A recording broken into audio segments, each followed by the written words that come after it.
Hello, Holly. I guess I kind of got ahead of myself with the data reduction, but maybe this will make sense to you now that you've done it. Um, so you've got a bunch of codes. You reduce them to a few categories, and those categories might actually turn into something that would be themes, or actually might be a theoretical framework.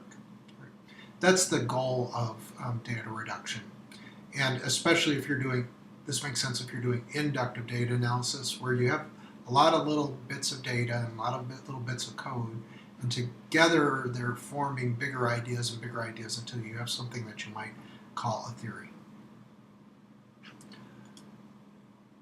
All right,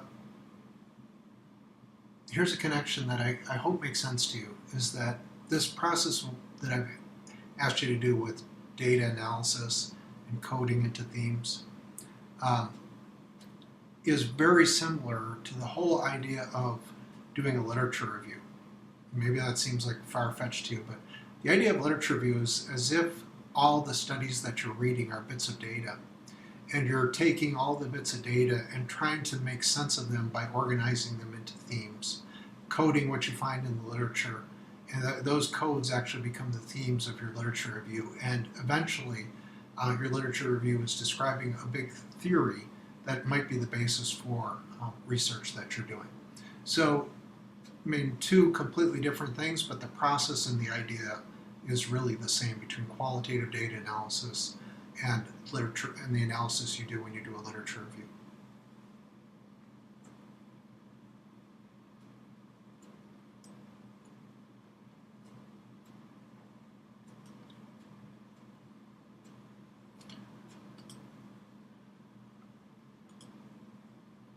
All right, so I guess I just want to end. You should have done deductive analysis and you should have done inductive analysis.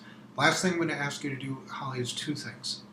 The first thing is compare what you learned from inductive and deductive in terms of how they compare.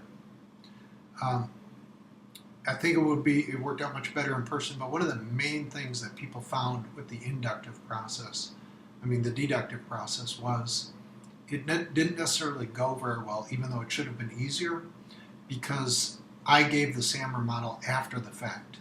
If you were really doing qualitative research from a deductive perspective using the SAMR model, you would have had that in mind when you were setting up your interviews. And then you would have asked questions that would have elicited information that would have then better fit into the SAMR model.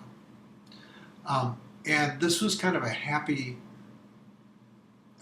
thing that I hadn't planned for, that people discovered this, because it really drives home the point that when you're planning research, you don't just plan like how I'm going to do the data collection, then how I'll do the analysis. You really have to think, what is it I want to analyze, and then think about how you're going to collect the data for it. If you know how you're going to do the analysis first, that's really going to change how you're going to collect the data. And if you don't do it in that order, thinking at the end first and going back to the beginning, you're going to collect your data and then find that you really can't do your analysis because you collected the wrong kinds of data. All right. So that's one thing I hope you notice, but I also just want you to explain what you see about the difference between deductive and inductive approaches to data analysis. All right. The second thing I want you to do is write up a paragraph as if you were doing what Sarah had done in her research article, where you describe what is the process you followed in doing the data analysis. You're really just recapitulating what I've asked you to do in these videos. First I did this, second I did this. Now my videos were a little bit disjointed, and my explanation was a little disjointed, so good. That's an opportunity for you to make sense of it and report it in a fluent way that would add credibility to the analysis that you actually did. If you can describe your qualitative approach well, it should give extra credibility to your work. All right, Holly, I hope this has made sense, and I hope that you get something out of going through this process. And as you're going through the process, it's a little late for me to say this now, but I'll send it in the email.